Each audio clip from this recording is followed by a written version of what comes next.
If you've ever felt this, if your body was here but your mind was already somewhere else, if you were eating while thinking about work, working while thinking about rest, resting while feeling guilty that you were not doing enough, if you looked awake on the outside, if you could talk, reply, function, and make it through the day, but knew that deep down you were almost never fully there, then don't be too quick to blame yourself for lacking discipline.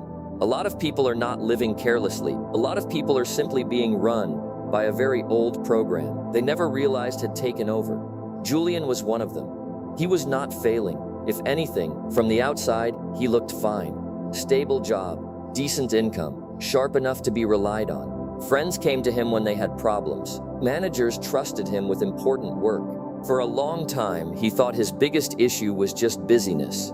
He assumed that if his savings grew a little more, if life got a little quieter, if his schedule became more reasonable, then eventually he would feel better. But later he found out that was not true, because even when the weekend finally opened up, he still did not feel peaceful. He still reached for his phone the moment he woke up, still felt his heart jump when he read certain messages, still replayed a cold remark from someone else, long after it should have disappeared, still thought about the next thing while eating, still relived humiliations from 3 years ago while showering, still lay under the ceiling at night, exhausted, while his mind rehearsed disasters that had not yet happened. He was not unaware that he was tired. He had simply assumed this was what being modern felt like. That changed one autumn when he went back to his childhood home to help his father sort through an old study. His father had been a neural systems engineer. The study was full of strange notes, dense stacks of pages, diagrams that looked half scientific and half unfinished. Julian had only meant to sort through them, keeping what mattered and discarding the rest. But in the lowest drawer of an old desk, he found a black binder. On the cover, in block letters, were 2 words: manual override. He paused. It did not look like an ordinary research file. It looked more like a systems manual. He opened it. The first page contained only one sentence. What you think is your reaction is often just a program reacting for you. Julian stared at it. Something in him tightened almost immediately. It was the discomfort of being seen too quickly. The next page held a simple drawing, a ship. At the front stood a man, but the steering position was empty. The vessel was not being guided from above. Its real direction was being controlled by an unseen mechanism deep below deck. Next to the image, his father had written, "Most people live exactly like this. They believe they are steering.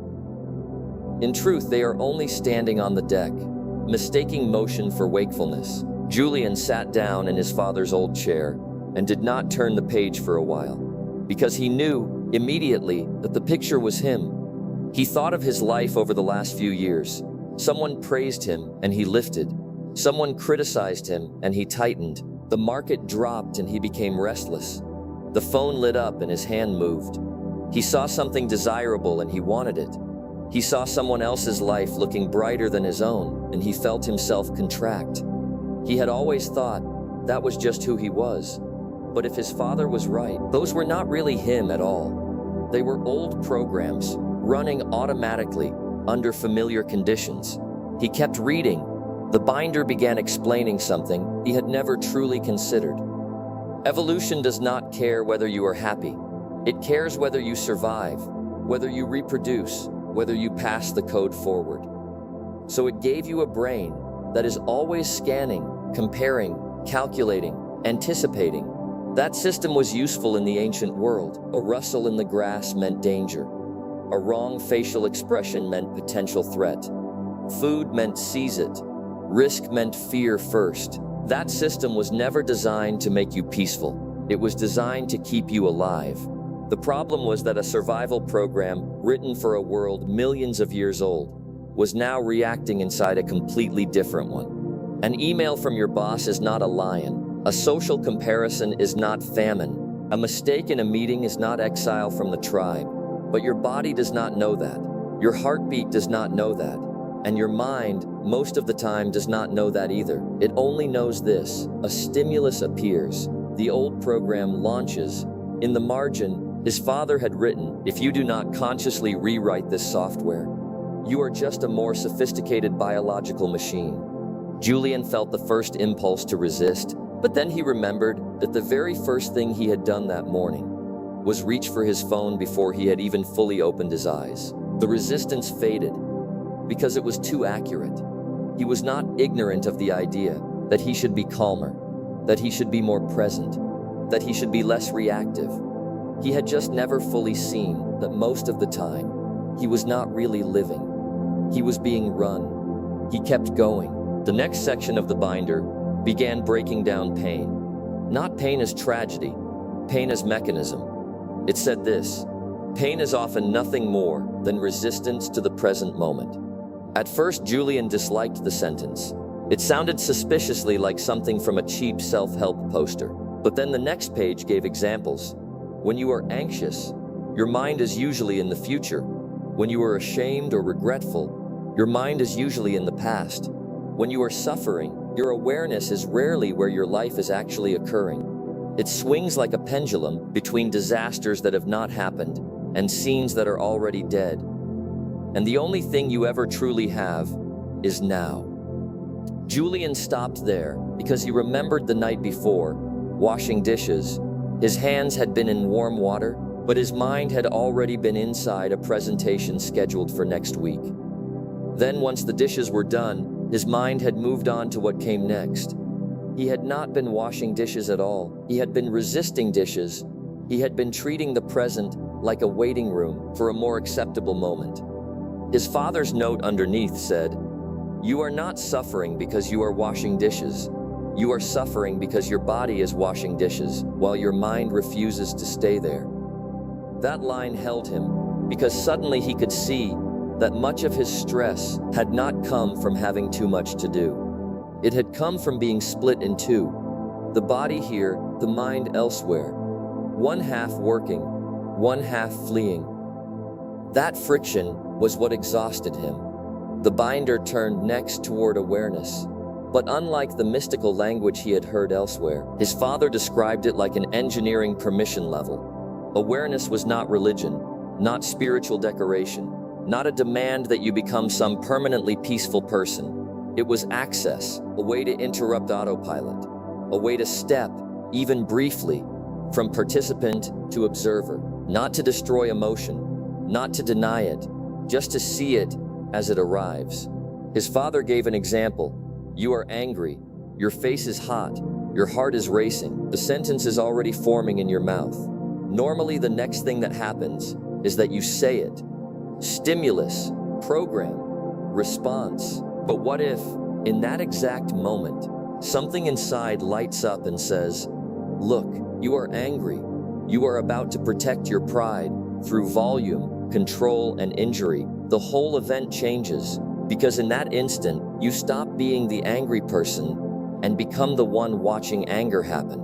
And between you and the emotion, a narrow gap appears. That gap is where freedom begins. Julian read that passage twice because it pulled up a memory immediately. A fight with his former partner. He had known, even as it was happening, that the next sentence he was about to say would do real damage. And still he had not stopped. Not because he truly wanted to wound her, but because in that moment, no one had been watching. Only the program had been running. In the margin, his father had written, "Awareness does not make you perfect. It only lets you see the fire before the explosion." Julian went still. For the first time, he sensed that life was not divided into only two bad options, not blind reaction or forced suppression.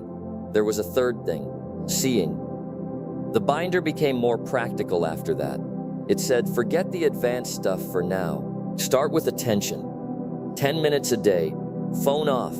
Sit or lie down. Do nothing. Open awareness wide, like changing a spotlight into daylight. Hear the traffic outside, the fridge vibrating, the pressure of the chair, the temperature of air moving in and out of your nose, the random stupid thoughts that keep appearing. Do not grab them. Do not chase them away. Let them pass. There was a line Julian loved. A room does not fight its visitors.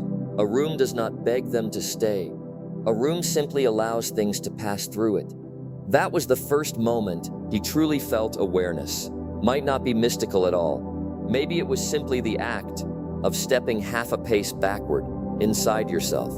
Later, the binder moved into harder territory, not awareness in silence, awareness in ordinary chaos. Washing dishes, standing in line, traffic, answering an email you do not want to answer. His father wrote, "If you can only be awake inside a quiet room, that is not freedom, that is well-conditioned sleep. The real practice is bringing awareness into life. Feel the water on your hands, see the foam break, notice impatience rise in traffic, notice the urge to escape into your phone, and just watch. Do not rush to correct. Do not rush to judge. Do not rush to turn the moment into a self-improvement project." Julian suddenly realized that his father had spent his whole life trying to teach him one thing, not how to become stronger, how to wake up. He had always assumed success began with skills. Now he was beginning to see that many of the deepest dividing lines in a life do not begin with skill at all. They begin with whether there is a clear enough mind to see what is actually happening. The last section of the binder turned toward the voice inside, the one that is never satisfied, the one always trying to prove something, the one convinced that more money, more approval, more security, more recognition will finally settle the whole thing. His father wrote, "That voice is not you. It is only the noisiest layer of the program. You are not your thoughts, not your emotions, not even only your body. You are more like the screen, and life is the film playing across it." Julian's first instinct was to dismiss that as too abstract, but then he remembered something. The few times he had ever felt truly calm were not the moments when the world had finally become simple. They were moments when he had stopped gripping himself so tightly, when that loud inner self that needed more, wanted more, feared more, softened just enough for something wider and quieter to emerge. Not ecstatic joy, something steadier than that. Like the sun had not just appeared, but had been there the whole time, behind weather he mistook for reality. The final page said this: "Do not expect to stay awake all the time. If you notice that you have fallen asleep and return, that already counts. Every act of seeing is a mental push-up. Repeat it long enough, and you become strong." By the time Julian closed the binder, the sky outside was beginning to pale. The sea beyond the house was quiet. The whole study felt like it had slipped into a different time zone. He sat there for a long time and did not reach for his phone. He did not rush to turn the experience into a dramatic life conclusion. He simply knew that he had finally seen the thing that had been living for him. The mind that reacted first, feared first, compared first, spiraled first, and turned every small thing into a source of internal wear. That mind was not evil, it was just old, a survival program. Useful once, unquestioned now, and if you never learn to see it, it will keep living your life for you until the end. Julian did not become enlightened after that. He still got anxious, still got angry, still got triggered, still lost the thread, but he began to understand that the point was not to never lose it. The point was to notice sooner, to see the flame before it became fire, to catch the hand before it grabbed the phone, to catch the mind before it had traveled 3 years into the past or 2 disasters into the future. He started giving 10 minutes a day to silence, started washing dishes while actually washing dishes, started standing in line without immediately reaching for distraction, started watching irritation rise before obeying it. He did not succeed every time. That stopped mattering, because what mattered was that he was no longer fully asleep. Years later, someone asked him what the most valuable ability in life was. Julian thought for a long time. Then he said, "It is not earning more. It is not winning more. It is learning to see the mind before the mind takes over."